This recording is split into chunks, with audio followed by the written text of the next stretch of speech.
Okay, welcome back. We're on this diagram on page 231, a summary of the crow's foot notation. Once again, I'm not dealing with identifying and not identifying. I didn't want, mainly because it makes the Visio chart just too complicated. So let's just use solid lines, okay?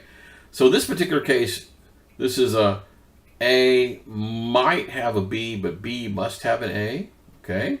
Here is A can have many B's, but it has to have at least one. And B might be associated with A, but if it is, it's only one. And here is an A can have many B's, B can have many A's, right? And then here's the same thing over using identifying. And I'm not using the super types or subtype things. Those are not very useful in the real world. Okay, so I think you got crow's foot notation down. I hope so. If I zoom in on one little piece of this, if I zoom in to one little spot and show you just that right there and say, what does that mean? You're going to be able to tell me that's a mandatory mini and this is an optional mini. Okay, you're going to be able to do that, aren't you? Okay, good. All right. So page 227, they start talking about the design patterns. People have been doing databases for years. So if you recognize a pattern, you can go, I recognize that. And it can save you a lot of time on modeling. Okay, sometimes you can look at the data and go, ooh, I see this. But remember now, we're doing modeling here, and we don't have any data. But if we go back to here, this is a common model that a single order could have multiple line items in it. Line number 1 is ordering 3 kumquats, and line number 2 is ordering 2 wombats.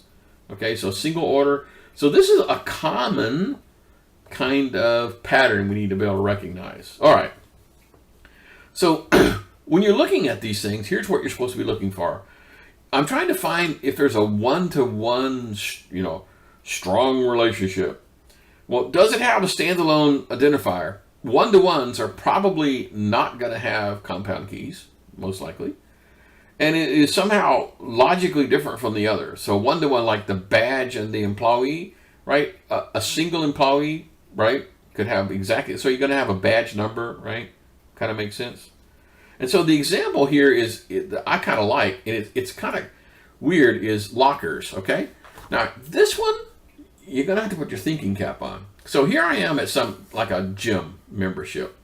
So I have a member of the thing, and I had a member number and a member name and a phone and address. Now, noodle this out in your head, because this might get a little complicated. Would you say that a member must have a locker? I mean, I guess you could, but that's pretty dumb. Maybe you don't want them to have a locker. I mean, maybe they come in and say, no, thanks, I don't need one. I live next door. I'll just go shower over there. Right? They don't have to have a locker. But if you assign them a locker, can they have more than one? Well, no. They can only get one locker. So that is an optional one. Now, does a locker have to be assigned to a person? Well, no. I mean, what if you had 100 lockers, but you only had 50 members? Clearly, an awful lot of the lockers are not going to be associated with anyone. But if they are, it's going to be associated with one member. Okay? So that's how this thing works, right? A club member may have one locker, and a locker may be assigned to one member. Okay? Okay. So this is just an example of a one-to-one strong unity guy.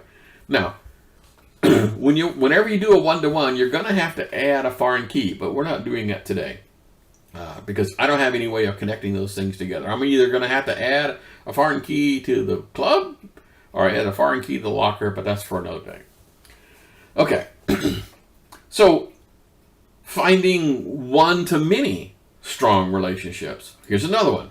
So here's a club member, but I'm on the baseball team and I'm on the football team. So I have a member and then I have a uniform ID.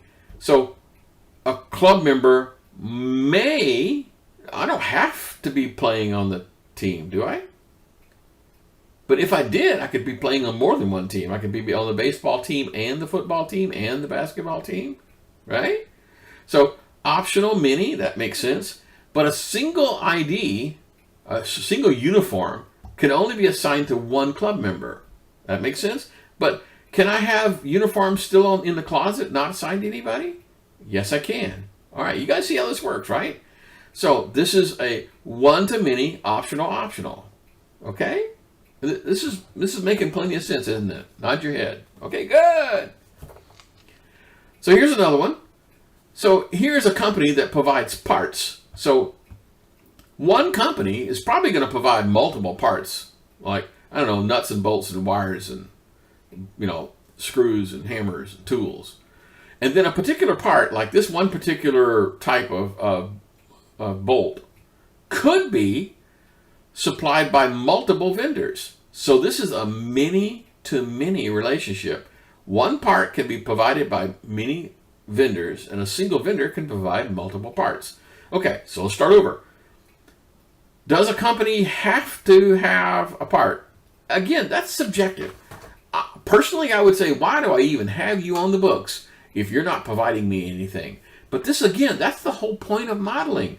Just because, to me, I go, screw that, I'm not going to put that company down because they're not currently doing business with us. Why bother? Well, no, that's not a decision that you, the database person, gets to make. You need to go to them and say, hey, I've got this modeled out. Is this what you meant? Does a company have to have? And they may say, no, we keep people on the list for years. Okay. Again, that ain't up to you. You need to ask. So a single part can have multiple companies, and so a part must be supplied by at least one some company, right? So that's a mandatory many, but a company may not have, but if they did, they could have many. Okay, good. I think you're getting this stuff. The next one is the ID dependent thing.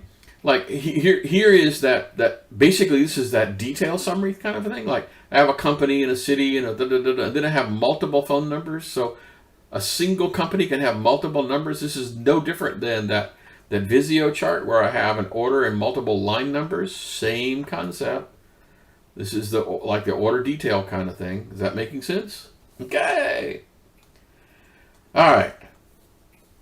So one attribute, like company name, is associated with multiple attributes, right? Okay, good. All right. So the next thing we're going to talk about is multi-valued attributes. Now, I call it multi-column attribute, just saying. And so this is the scenario that we just saw here, okay, the company name. So company name, city, how much volume they're doing, and then a company can have multiple phone numbers. All right, let me explain. Let's say you didn't do this, and so you put company, and you're building this thing, and you just put phone 1, phone 2, phone 3. You figure, hey, probably no more than 3 phone numbers. That's perfect, fine. We don't need to have more than 3. But again, you're the database dude, okay? You don't get to make decisions like that. You need to go ask. So if you said, well, hey, could you look through your records and find what is the maximum number of phone numbers you ever have for a company? They go, oh, well, we do business with, Kumquat Industries, and they have like 15 different phones that we keep track of. And you go, geez, phone 1, phone 2, phone 3, phone 4, phone 5. That sucks.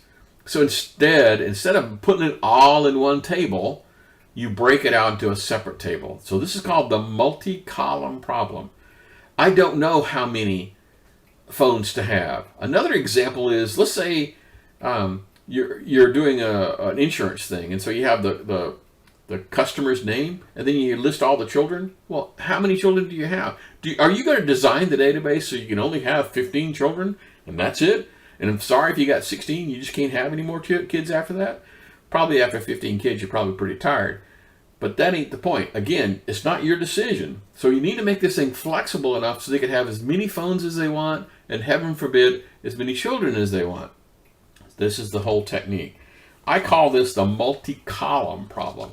Now, multi-column is not the same thing as remember the multi-valued dependency thing? The two are not related, okay? Not related. Okay, kind of sort of making sense? All right. So here's this is that pattern we talked about, the line item pattern. So I actually prefer this example, the color-coded invoice. all the stuff related to the customer. The customer has one or more orders, and an order has one or more line items, and then we have the inventory and a place to go get state fees. And so it is fairly obvious when you color code it, but let's see how it would look in Visio.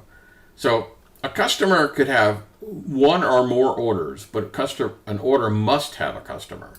An order must have at least one line item, and every line item has to be associated with a particular order. An item that shows up in the order detail has to exist in the inventory, but an item in the inventory could, most likely, be multiple times in the order detail. Likewise, to get the state fees, you have to have a state, and it has to match. And likewise, a state in the state fees table most likely is going to be multiple times in the customer table. By the way, this is remarkably similar to what we're going to be doing for the term assignment. Okay, the next one is, I'm going to skip a bit in the book and go to page 248, talking about a recursive relationship.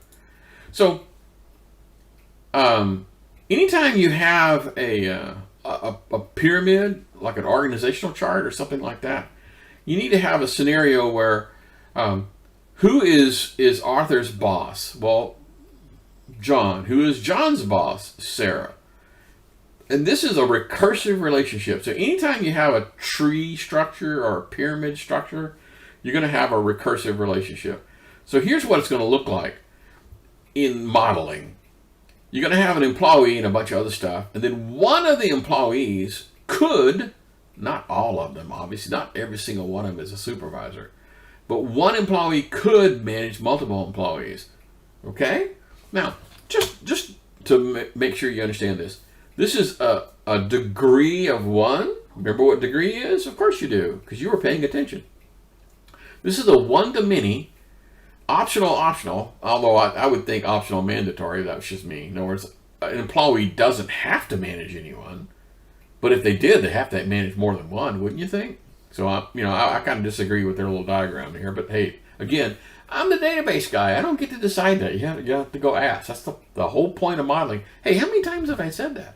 The whole point of modeling is you don't get to make decisions. You go ask. Okay, so this is a 1-to-1 or a 1-to-many recursive relationship. Okay, good. A common use of this is an employee and a supervisor. That is extraordinarily common. Okay, now let's go back to here. This is how this thing works. In Tay's record, the supervisor points to John. In John's record, the supervisor points to Sarah. But ooh, what does Sarah's supervisor point to? I got nobody above Sarah. So the way you do that is you make Sarah point back to herself. I know it sounds a little silly, but it's just one of those confounding things. All right, remember, if we turn on referential integrity, the whole point of referential integrity, this is a fundamental concept I hope you got. The whole purpose of referential integrity is to prevent you from adding garbage, okay? So let's say I want to add this person first. I go to Tay and say, hey, I want to add this record. The machine's going to say, I'm sorry, John doesn't exist. I go, oh, okay, sorry. I go to here and say, okay, I want to add this record. It says, I'm sorry, Sarah doesn't exist. So the disadvantage of using this recursive relationship is you're going to have to add this stuff in the order that it shows up in the pyramid. Sarah has to be the first record in the table. Yes, you have to start at the top. Absolutely. That's kind of annoying, but again, this is an extraordinarily common pattern that you're going to see a lot of, that anytime there's a tree structure or a pyramid thing, a tree structure, let's think Microsoft, you pop out to okay, and I look at the structure here. So here I'm in a graphics file. Well, the parent of the graphics is this, and the parent of that is that, and the parent of that is, right? This is a tree structure. So it lives in the real world. Okay. Doggone it, we're coming up on the 15-minute mark. This is probably a good place to stop.